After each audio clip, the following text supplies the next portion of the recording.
Merhabalar efendim, kanalıma hoş geldiniz. Gebelerde sevişir videomun ardından gebelikte seksin 7 faydasını anlatacağım.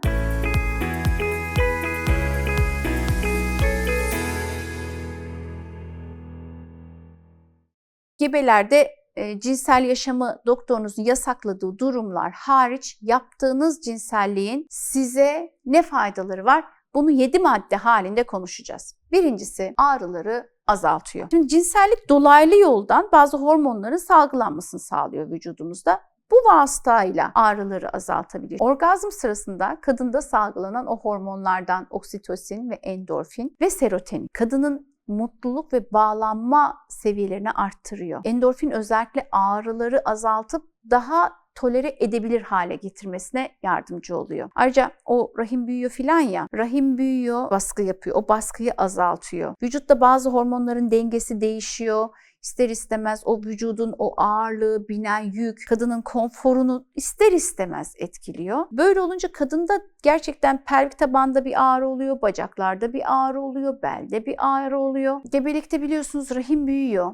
Rahimin büyüdüğü için bir baskı yapıyor. Vücutta bazı hormonların dengesi değişiyor. Vücut ağırlığı artıyor.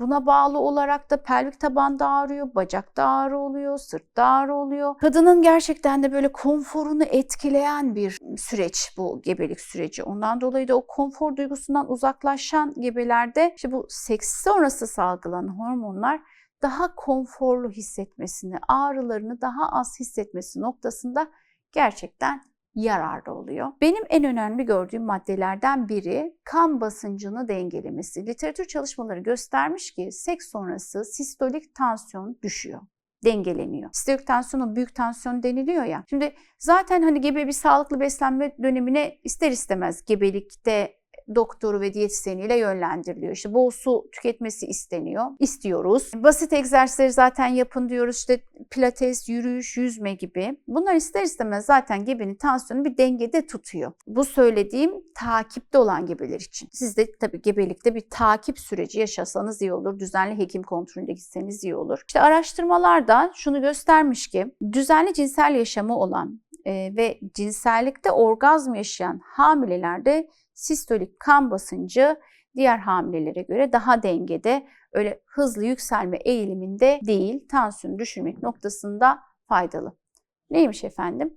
Düzenli cinsel yaşam bunun için etkili. Tansiyonunuzun dengede olması gebeliğin sağlığı, devamı ve doğum için de önemli. Çünkü tansiyonlardaki o inmeler, çıkmalar hem bebek sağlığı hem de sizin genel sağlığınız için tehlikeli olabilir. Doğum sürecinde de o dengeli tansiyon, sağlıklı bir doğum, komplikasyonu daha az beklenen bir doğum sonuçlarıyla karşılaşmanızı sağlıyor. O nedenle de doğuma hazırlanma sürecinde de cinselliği hayatınızdan çıkarmayın. Daha önce bir video konumdu bu. Cinselliğin biliyorsunuz bağışıklık sisteminizi güçlendirdiği ile ilgili. Arkadaşlarım o video ile ilgili link paylaşacaktır. Cinselliğin bedenimize yaptığı diğer faydalarla ilgili. Şimdi gebelikteki etkilerini konuşuyoruz ama ve lakin daha büyük etkilerini görmek için bu linke tıklayarak o videomu izleyebilirsiniz. Şimdi geldik bağışıklık sisteminize nasıl katkısı oluyor? Bağışıklık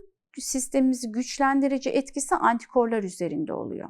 Zaten hekiminiz size uygun beslenme önerilerini de bulunur. Gerekli takviyeleri başlar. D vitamini gibi, demir gibi, folik asit gibi, balık yağı gibi. Bunlar zaten hani bağışıklık sisteminizi dengede tutar ama ayrıca bir düzenli cinsel yaşamda bağışıklık sisteminizde yani immün sisteminde antikorların seviyelerini yükselttiği için bağışıklığımızı güçlendiriyor. Bu da hastalıklardan korunma noktasına destek oluyor. Gebelikte bağışıklık sisteminde ister istemez bir düşüklük oluyor. Bu fizyolojik bir şey.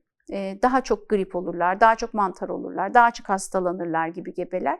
İşte bu noktada da düzenli cinsel yaşam hastalıklara karşı korunma noktanızda sevgili kadınlar size destek olur. Bir diğer madde, daha az idrar kaçırma sorunuyla gelecekte yüz yüze gelirsiniz ya da doğum sonraki dönemde. Şimdi hepimiz yani bu videoyu izleyen kadınlar hatırlarlar belki gebeliklerini. Böyle koştur koştur tuvalete giderler. Öksürdüklerinde kaçırabilirler, güldüklerinde kaçırabilirler. Öksürdüklerinde, hapşırdıklarında altlarına idrar kaçıran pek çok kadın var ve bunu sevgili izleyicilerim siz de anlatırken belki başınızdan geçmiştir. Çünkü hamileliğin o ilk 3 ayında o progesteron dediğimiz bir hormon var. O kanda yükseldiği için ister istemez mesane hacmiyle ilgili problem yaşarız. Sık sık tuvalete gideriz ve gevşettiği için. Bir de sonrasında da rahim büyüyüp mesaneye baskı yaptığı için sık sık mesaneye gideriz. Mesanede idrar kesesinde biraz sarkma olduğu için de idrar kaçırma problemiyle sık sık karşı karşıya kalırız.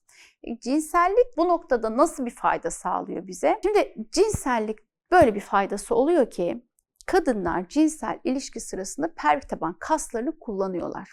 Çünkü orgazm olabilmemiz için pelvik taban kaslarını gerçekten güçlü olması gerekiyor. Pelvik taban kasları sıkılarak o orgazmik sıçramaya kadınlar ulaşırlar o git gel hareketi sırasında. Pelvik taban kaslarının güçlü olması da bir, doğumun kolaylaşması demek, artı doğum sonrası dönemde de mesanenin, idrar kesesinin, vajinanın hızlıca toparlanması demek. İdrar kaçırma noktasında da size pelvik taban kaslarının güçlü olması yardımcı olacaktır. Çünkü mesanenizin kontrolüne yardımcı olan kaslar da bu pelvik taban kaslarınızdır. Pelvik taban kaslarınız güçlü olursa rahat doğum, doğum sonraki dönemde hızlı toparlanma ve toparlanma ile beraber idrar kaçırma sorunlarınızda azalma olacaktır. Bu gerçekten çok akla yatan bir yöntem. Cinsel ilişki sırasında orgazm olduğunuzda o pelvik tabandaki kasların kasılmasını yaşarsınız. Ne kadar sık yaşarsanız da o noktada o kaslarınız o kadar güçlenir. Böylelikle hem doğumda ıkınma evreniz kısalır, kolaylaşır. Hem mesane kontrollü gebelik süresince, gebelik sonrasınca kolaylaşır. Hem idrar yaparken bu kaslarınızı çok daha aktif kullanabilirsiniz. Şimdi kafanızda gene bir canlanmamış olabilir. Çünkü orgazmı bilen kadınlar bu pelvik taban kaslarını kullanmayı bilirler. Ama orgazmı bilmeyen kadınlar için bu pelvik taban kaslarını nasıl anlatabilirim? İdrarınızı yaptığınızda ve tuttuğunuzda, o tuttuğunuzda kastığınız kas grubu işte budur. Bu tutma ile pelvik taban kegel egzersizleriyle kontrolün size geçmesini sağlayabilirsiniz. Bir diğer maddeye geldik. Gebelikte cinsel yaşamın faydaları üzerine konuşuyoruz.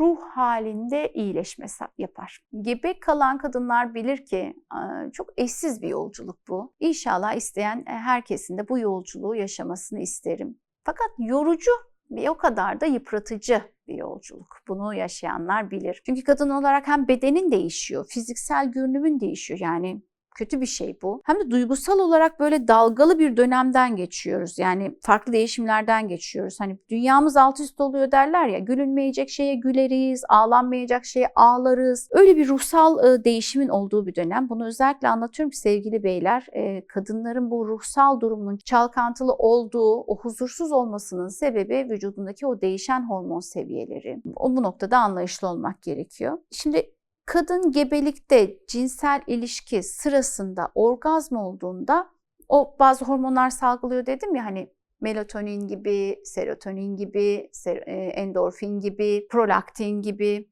İşte bu hormonlar hem annenin hem de bebeğin yararına oluyor. Özellikle endorfin. Kadın olarak cinsellik yaşadığında mutlu oluyorsun. O kanındaki endorfinden dolayı. O kan bebeğe de geçiyor. Bebek de mutlu oluyor. Bebek neye mutlu olduğunu bilmeden mutlu oluyor. Güzel bir şey. Bir taraftan oksitosin dedik. Oksitosin ne yapıyor? Kadını ve erkeği birbirine bağlıyor. Kalben yakınlaştırıyor. Aradaki sıcaklığı arttırıyor. Sevgi bağını yoğun hissettiriyor. Kadın mutlu, baba mutlu, bebek mutlu. Bundan daha güzel bir şey olabilir mi? Olamaz. Kadının ruhuna iyi gelen, yakınlığına iyi gelen, aradaki ilişki bağını güçlendiren bir yaşantı. Evet, bir diğer madde iyi uyku. Cinsellik sonrası kadınların salgılanan o hormonu, prolaktin hormonu, o gebelikte sanırım kadınların o değişmez ortak konusu olan uykusuzluk sorununa çok iyi geliyor. Çünkü karın büyüyor. Allah'ım, o göbek, şişen bir vücut, hassaslaşan göğüsler, nefes alamıyorsun, bir baskı, burun problemleri. Uyku öyle olunca kadınlara gebelikte gerçekten haram. Hangi pozisyonda nasıl yatacaklarını şaşırırlar. İşte cinsellik sonrası o iyi uykunun nedeni orgazmın ardından salgılanan prolaktin hormonu. Prolaktin rahatlatır, gevşetir, hem uykuya dalmayı kolaylaştırır, hem uykuya geçişi hızlandırır, hem de kaliteli, derin uykuyu sağlar. Böyle olunca cinsellik sonrası uyku gerçekten iyi oluyor. Faydalı etkilerinden biri. Bir diğeri de duygusal tatminde güç kazanma. Ne demek bu? Kadını da erkeği de mutlu eden bir aktivite olduğu için kadın mutlu oluyor. Mutluluğa her zamankinden daha böyle layık olduğunu hissettiği, ihtiyacının karşılandığı bir dönem oluyor.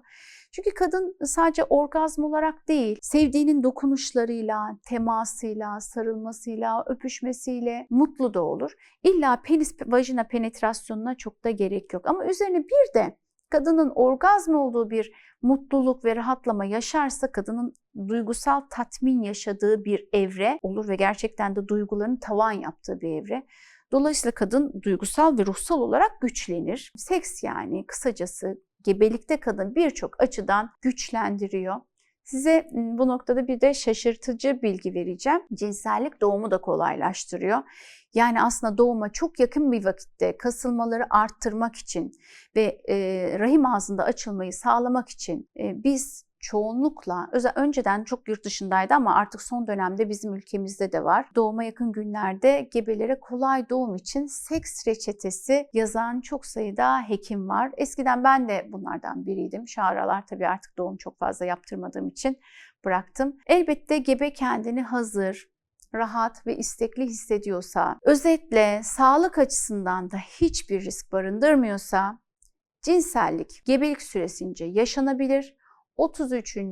ve 36. haftalar hariç gebeliğin her döneminde cinsellik mümkün ve kadına, bebeğe faydalı olan da bir durum ve çekinmeyin. Gebelikte sevişin diyorum. Bir videonun daha sonuna geliyorum efendim. Bu konuyla ilgili başka merak ettiğiniz şeyler varsa aşağıya yazmayı, kanalıma abone olmayı ve bildirimlerden haberdar olmak için de zil ikonunu açmayı unutmayın efendim diyorum. Sağlıklı, keyifli, mutlu bir cinsel yaşam diliyorum. Hoşça kalın.